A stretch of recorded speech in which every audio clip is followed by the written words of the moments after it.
attributes were thrown out. And I thought if it's true, it could be evidence of this global awakening, but I never really dug into it too much. So when NewPage sent me your book, I thought, yeah, maybe it's worth taking a deeper look at this idea.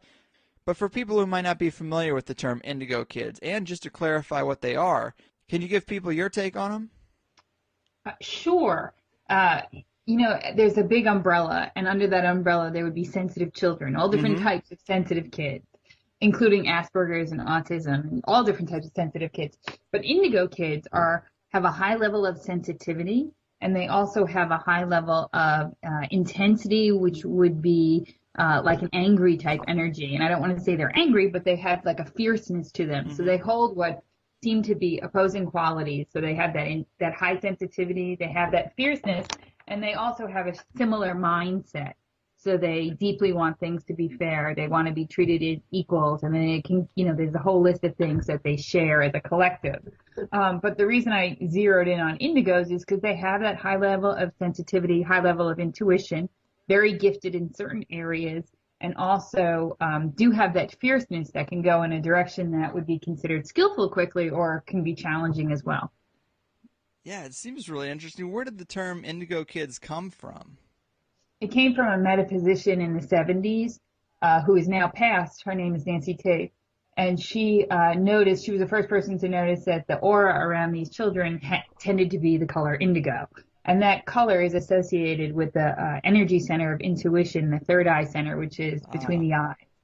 And that's where they have this high level. Their primary intelligence is intuitive, although they are intelligent in all sorts of ways. They're very intuitive. See, that's really interesting, the third eye chakra aspect to it. So they seem to be more psychic, I guess. Are they more prone to seeing auras or energy healing, that kind of stuff? They're definitely prone to energy healing, and they're definitely very intuitive. I mean, all kids are intuitive, but some of these kids are just off the chart intuitive. I recently worked with an indigo kid, and he was just born with this gift of energy healing. He naturally knew how to help someone go from feeling pain until feeling ease. He just was able to do it with his hands. So he was able to channel energy without any training, and he also remembered some of his past lives. So they have just a very strong level of intuition. The past lives thing, I mean, I find that really interesting. I hear a lot of people making the case for that, and I always love to hear stories of people that do recount some information from some previous life. Can you tell me the details of his realization from a past life or his memories? Well, I mean, he was telling his mom, he was saying, hey, Mom, don't you remember when we did XYZ? And, he's 4 years old, so there's no reason that he would remember something that this was the woman's grandmother, his grandmother, that had passed. So it appears to be from all the evidence that she reincarnated into her son, which is wow. Right. And she called everyone in the family after he was giving her all these details and said, hey, did you ever, have you ever said this? She really did her due diligence to be like, how did this child know? Was it a dream? And he was just giving so many details and real information. There was just no other way for him to know this. So, whether, of course, we cannot be definitive, but it was just all the evidence appears that, okay, there's something here going on that's clearly beyond what our senses can tell us. Yeah, that is wild. I've heard stories like that before. So, I mean, it's not totally anomalous. It's kind of crazy. And you mentioned that they seem to have this defiant or angry energy to them. Do you think that's part of the Indigo Kid package, or is that anger, that defiance, is it more of a reaction to being just a young, enlightened being in a society full of unenlightened, uninspired, working-class adults that might make them feel a bit alienated? Well, certainly that doesn't help, but their energy is running faster than a lot of people's energy, and it's more intense. And that intensity to them, adults that have indigo children or adults who are indigos themselves, they know that intensity. They have this intensity to them, and it is a fierceness. It is, when they want to do something, they want to do something, and if they do not want to do something, they will refuse. So there's this incredible fierceness to them. And when that's channeled for good, great things can happen in the world. So they are given that intensity and fierceness because one of the collective reasons that they came is to help break down systems that don't work in our world and create ones that do. Yeah, one part of one anecdote of intensity from your book is that there was one kid who was being bullied at school, and his parents came to you because he had said, "If you send me back to school, I'm killing myself." That is the end of discussion. Is that the kind of, I mean, that's definitely an intense statement. I mean, I've heard this a lot, and I've worked with parents and children regarding this, but I think that intensity or a refusal to do something, what most of the mainstream world would call defiance, is how that energy appears. What it really is fierceness and just energy that they need to channel for good. But it will come out as refusal. I refuse, where, 30, 40 years ago, kids might have felt that way, but they still went along with it because their parents like, you got to do this and there's no other choice. Nowadays, when parents say that, it just doesn't work out. Kids say, forget it, I'm not doing it. They're not programmable the way kids were in previous generations. They just say, I'm not doing it. Yeah, that's the most enlightening and hopeful aspect of it. If you're in the conspiracy wheelhouse and you feel like things are manipulated and people are programmed, the fact that they're resisting that, I mean, that's a very hopeful thing. Mm-hmm. Yeah, I mean, they have an inner wisdom. So they're not looking to the outside world all the time to say, okay, what's true and what's not true. They really rely a lot on what's inside of them. And they don't care if you're their principal or their parent. If they don't think it's right, they're not going to do it. So, of course, they still need our guidance, but there is some wisdom that they come with. That's super interesting. Can you give us a couple more anecdotes about indigos you've worked with that would highlight their differences from regular kids? That's a good question. I think that giftedness and creativity are two other things that are off the charts for them. And when I say giftedness, I don't mean that they're, A students. I mean, they have typically at least one area or one subject that they're really gifted in. It might be like Michael Phelps. It might be swimming, It might be something that doesn't, line up in the traditional school setting. And they may actually be deficient in certain subjects. Like Michael Phelps was, ADHD or dyslexic. He had issues with traditional school. So they have this high intensity, high energy level, and at least giftedness in one area. And they also are creative. And when I say creative, I don't mean just regular creative. Their creativity is amazing.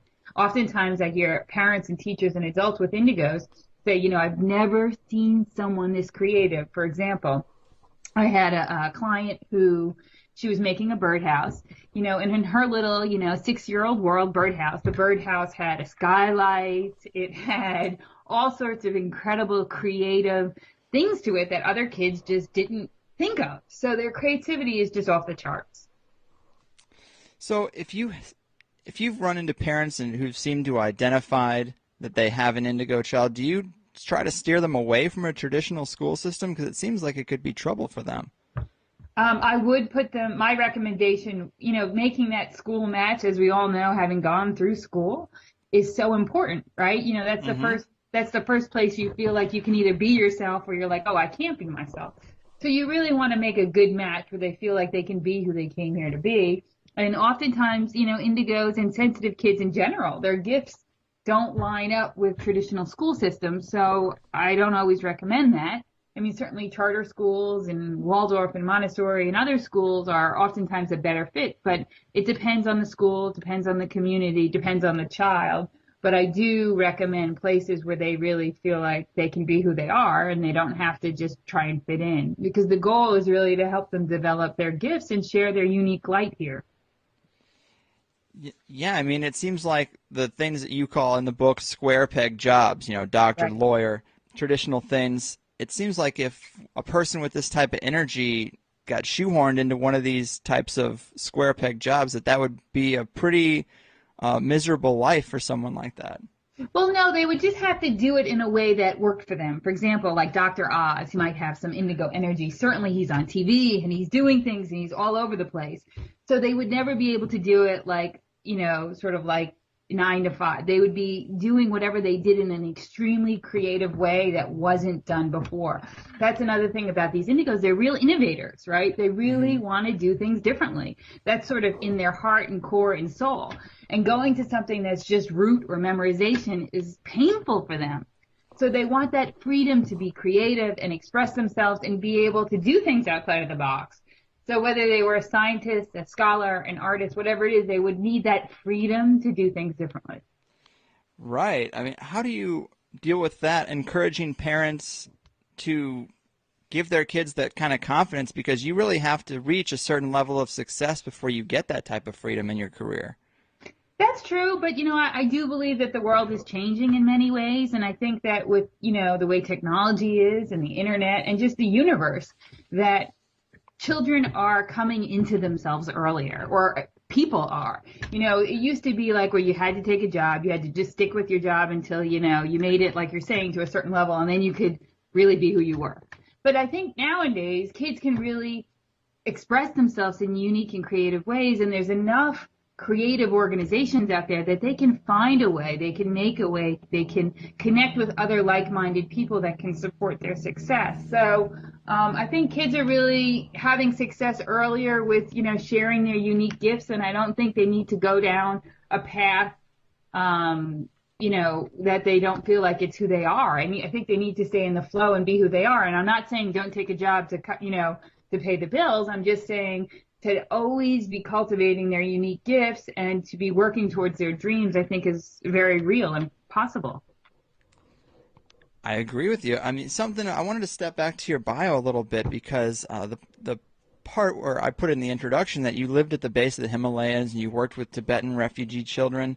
Can you give us some insight into what those kind of kids are like? I feel like they've had some pretty extreme life experiences that have probably made them quite different from American children. Right. Well, my first book is called Growing Happy Kids, and that book is about confidence and resilience and a deeper type of happiness. And I start that book in my experience over there in Asia. But to answer your question, these kids are resilient kids. These kids, like most kids, have that inner strength and ability to want to be happy. I mean, that's sort of what ties us all together. Everyone wants to be happy. So, we look for it in different ways, which is why I wrote the book Growing Happy Kids, to help sort of adults do some more conscious parenting, and teachers and people like that. But children, wherever they are around the world, want to be happy, want to express their unique gifts, and indigos and sensitive kids are everywhere. It's not a U.S. thing, or it's really, I have worked with parents over Skype wherever they're located, and they've all asked similar questions. So it's pretty incredible. As far as indigos are concerned, give me some of the most extreme examples you've seen of intuition, of high energy, those type of kind of fringe, energetic type things.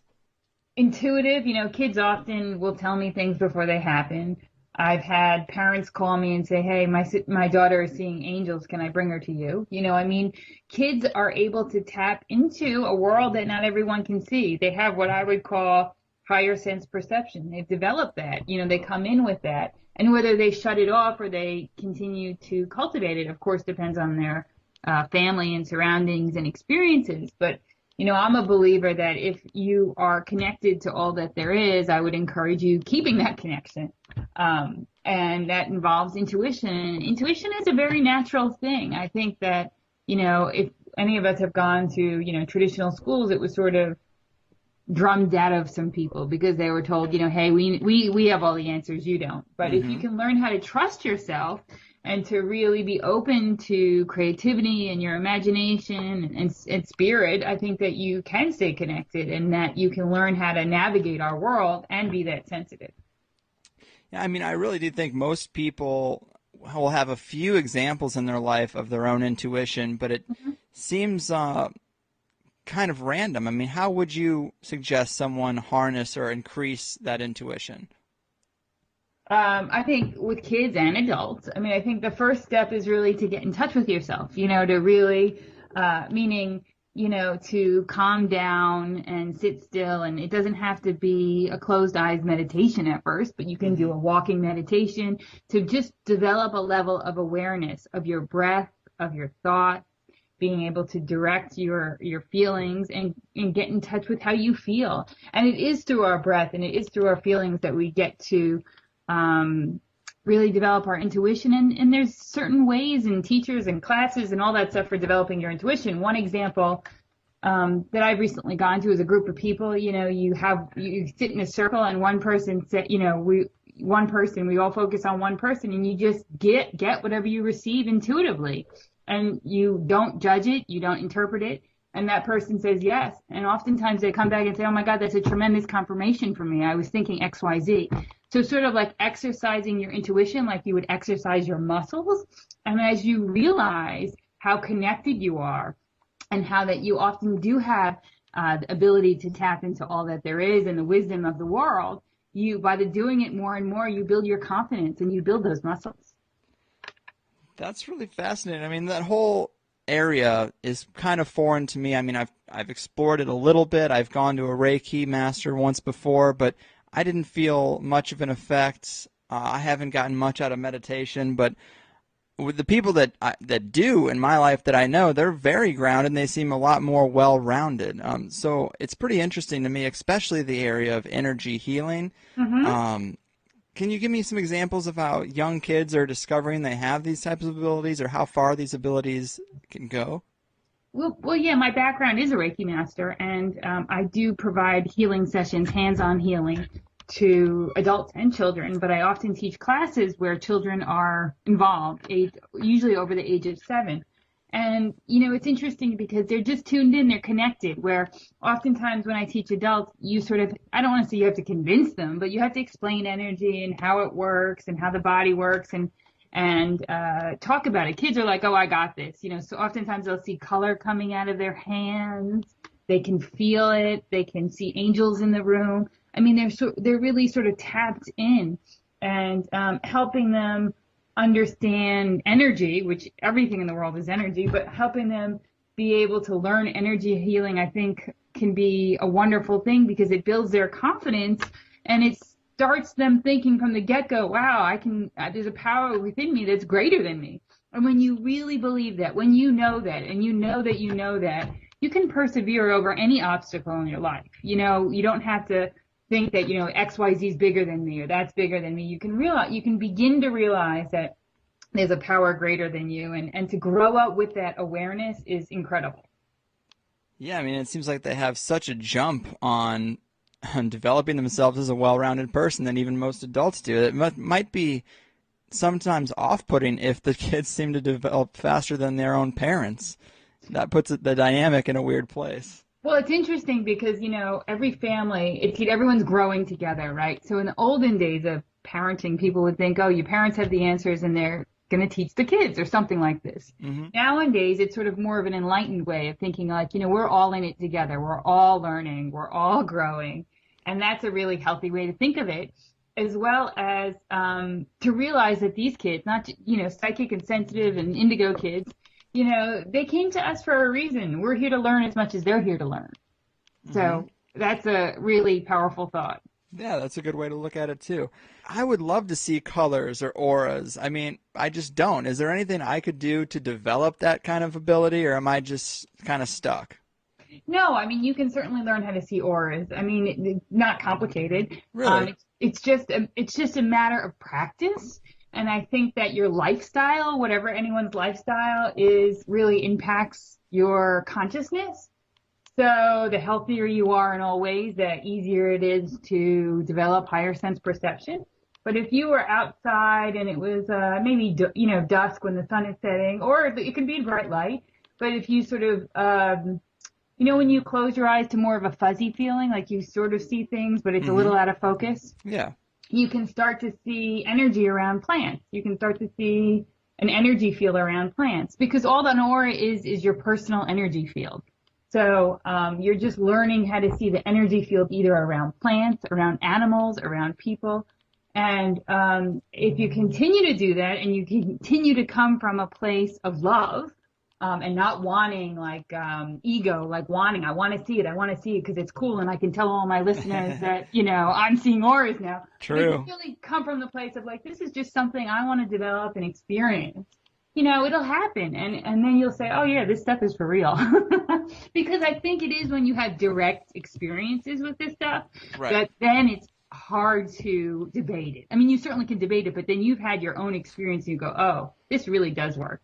Oh, I totally agree, and that's why, I'm looking for that personal validation. I like to explore it, I like to hear about it, but it's all just kind of theory until I have some type of experience. So I'm still looking, haven't had it yet, but you But it know, is one of those things also that, I don't want to say be careful what you ask for, but if you do ask for it, the universe will always bring you the people and the books and the places that will be the perfect right step for you.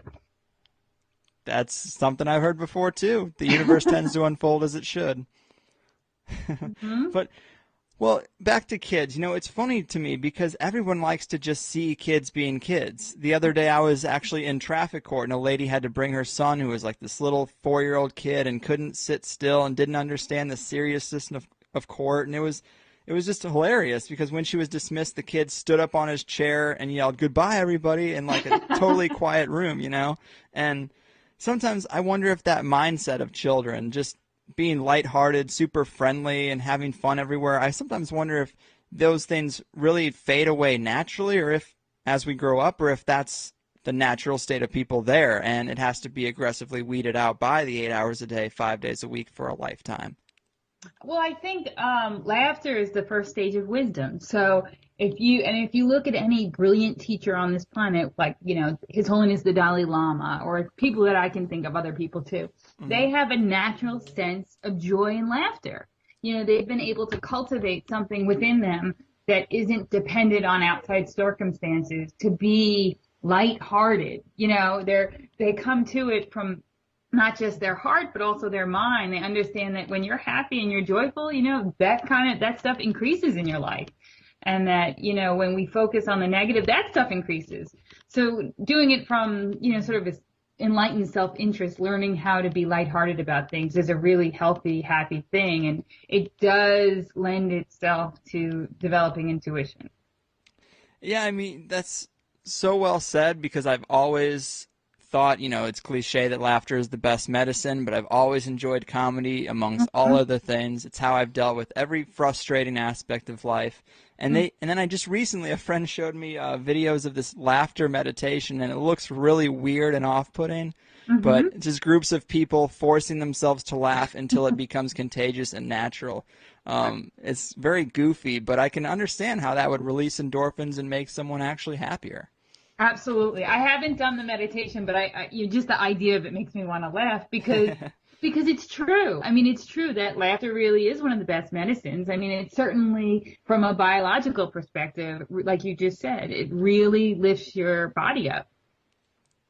And another thing in the book that you have that I thought was interesting is you mentioned that these new kids, Indigo kids, are a lot more tech savvy right out of the gate, and they have like this innate knowledge of how to use modern technology. That's pretty interesting because I've recently been thinking about the idea that I know a lot of people who have kids who are just picking up iPads and iPhones and really getting it, and I sometimes wonder if that's validation for the that thing they call the 100th monkey effect. Are you familiar with that? Yes, Yeah, yes. like Yeah. for people who aren't, it's the idea that scientists were watching monkeys teach their kids how to wash food in a river, and once the number of monkeys who learned how to do this hit a critical mass, the proverbial 100th monkey could do it instinctively without needing to be shown. And I wonder if that's what's happening with technology, or with Indigo kids, is it to a stronger degree? Well, I think, children are born of the consciousness in which they come into. So, we are a connected planet right now, and they are born connected. They just get technology. And oftentimes, children are born in sometimes for a reason that we can't even imagine. Maybe they're going to be a spaceship mechanic, right? So, Right. so the idea is that they are just naturally tech savvy, in particular indigos, but most kids, of course. But it's just a fascinating idea. I just tweeted, I'm on the Twitter at MD Healy, and I just read that the first U.S. school went all digital in their textbooks. So I thought that was pretty great. Whoa, that is great. Do you know where that is? I do. It's in White Plains, New York. Interesting. Yeah. And I thought at first I was like, really? Because, that's not how I went to school. So we had that experience of change. Like, can that really work? And then as I was watching the video and I was thinking about it, I'm like, this is a wonderful step in the right direction because we are all connected and these kids can access any textbook of their school. So if they're really interested in something or they want to look at the year before them and clarify an issue, I mean, it really allows them to be engaged in learning in a whole new way.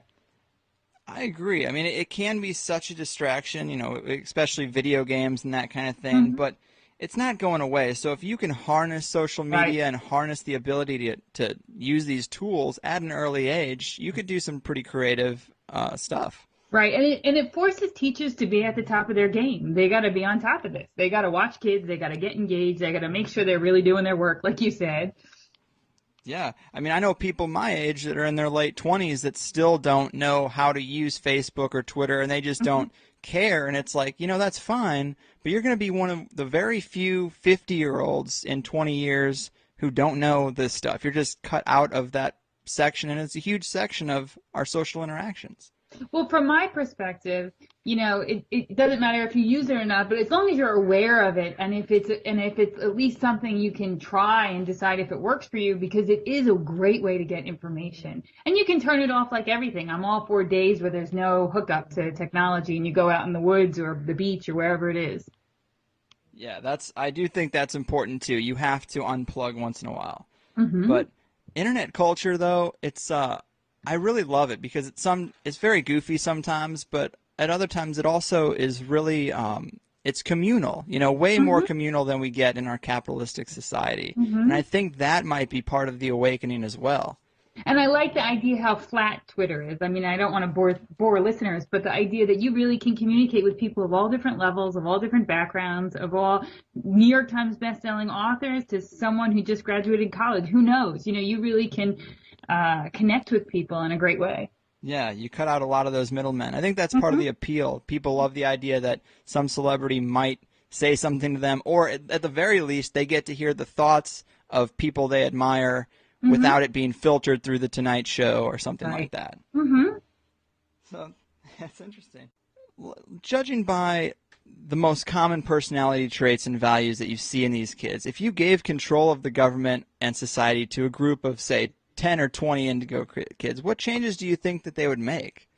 Well, they would cut out all the nonsense. I mean, these kids are, say we got the best and the brightest of 20 of these sensitive indigo kids. Right. They would be really clear that it wouldn't be hierarchical. It would be more partnership. There would be um, more equality, equanimity, and they would also be really focused on things that mattered to them. You know what I mean? They wouldn't. They're not as much. They're not very good with bureaucracy. For example, they hate rules. So if they put rules in place, you'd be sure that it was for a reason. They wouldn't have rules to have rules. It would be like, okay, we have to do that. We want streets and blocks, and they would move things forward in a way that worked for more people. So I think that that's really the opportunity in our consciousness now, meaning that these kids, we're really watching consciousness in action. We're watching our evolution.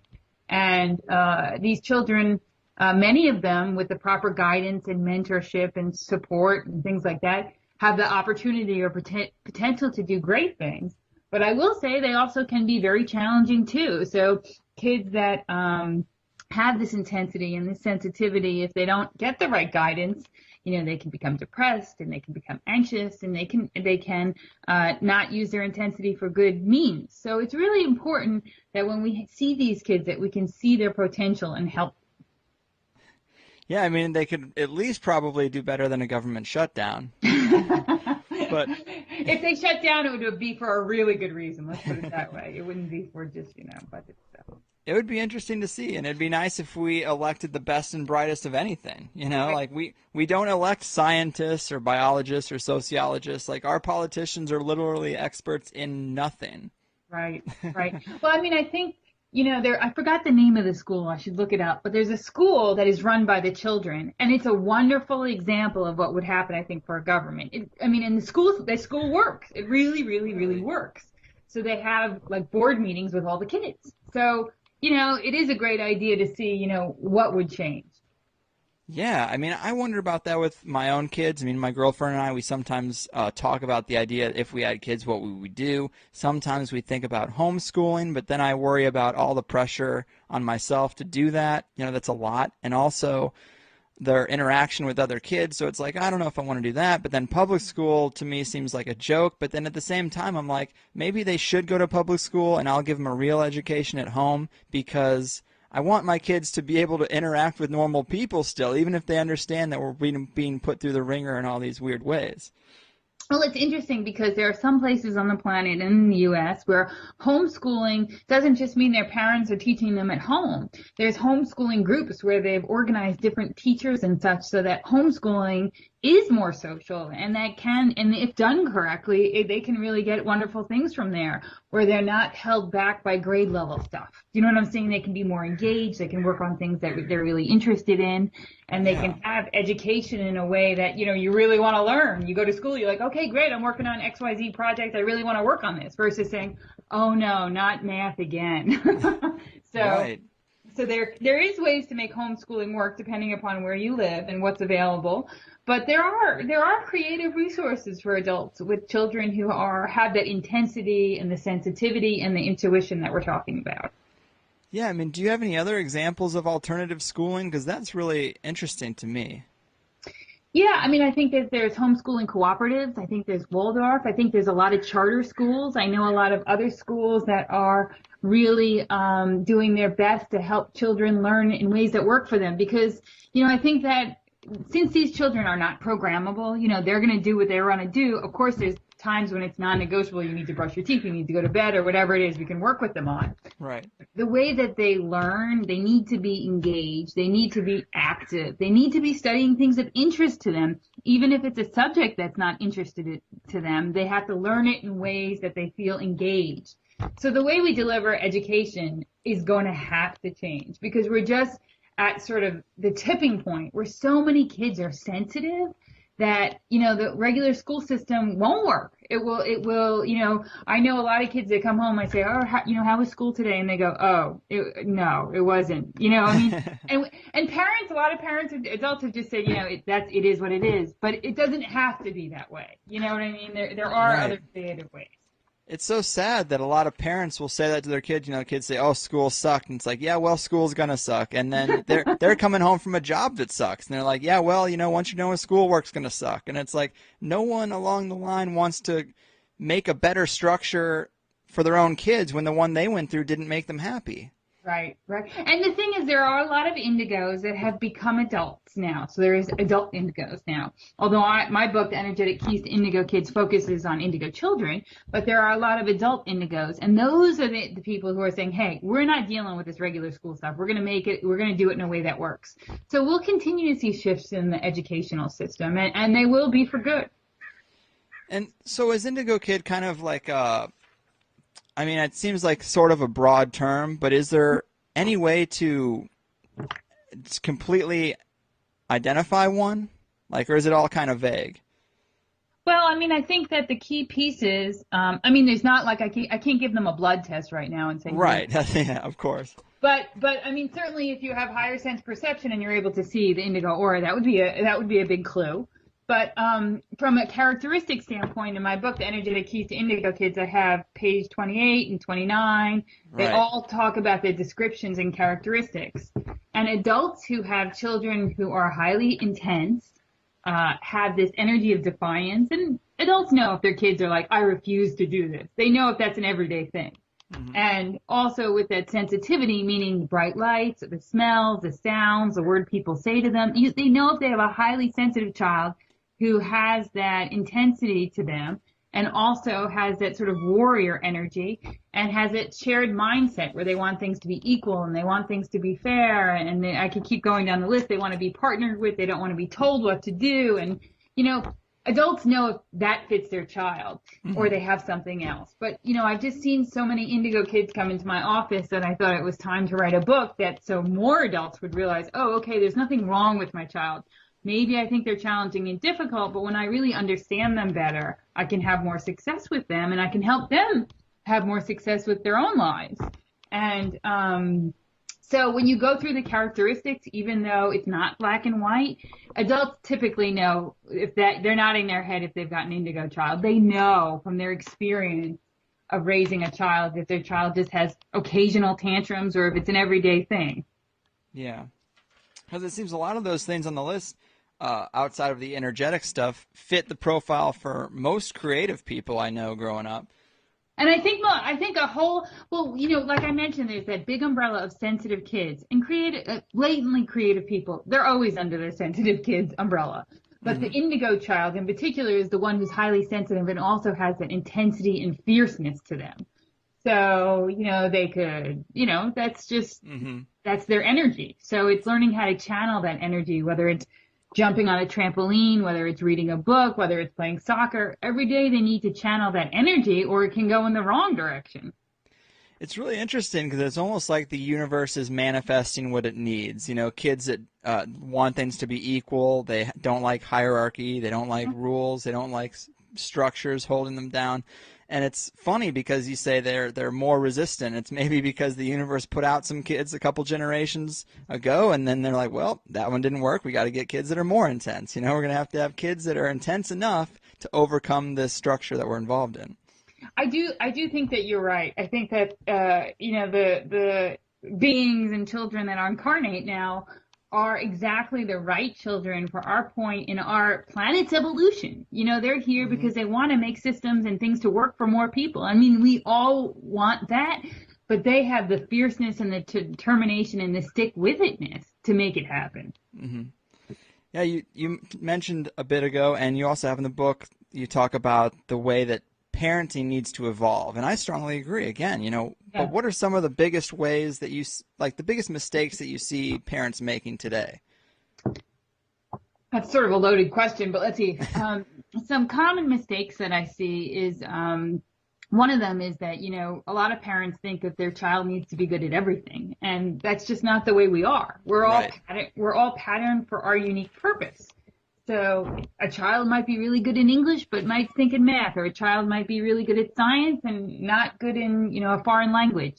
The point is to help them be who they came here to be and give them the life skills and help them learn what they need so they can balance a checkbook and they can learn how to take care of themselves and be responsible.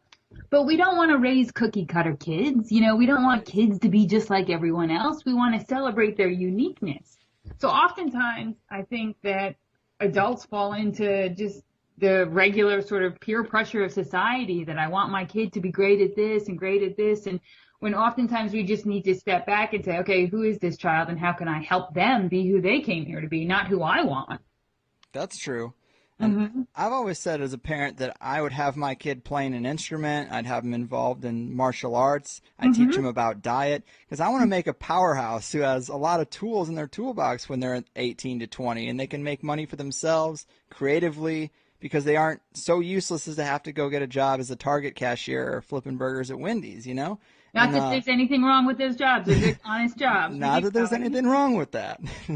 But, I of course. But, it seems like a lot of times parents are just along for the ride rather than being an active participant and building a person that's going to be able to do great things.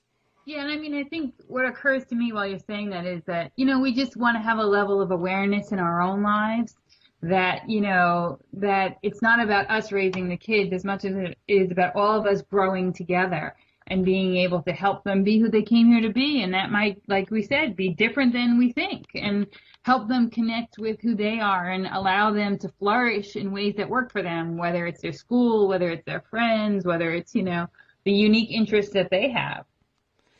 Yeah, you think the most important tools are probably just, you want to get out of their way and let them manifest their creativity in their own way, but it's pretty important to build their confidence. A lot of these kids, especially in the book, you have several cases of kids that are bullied in school.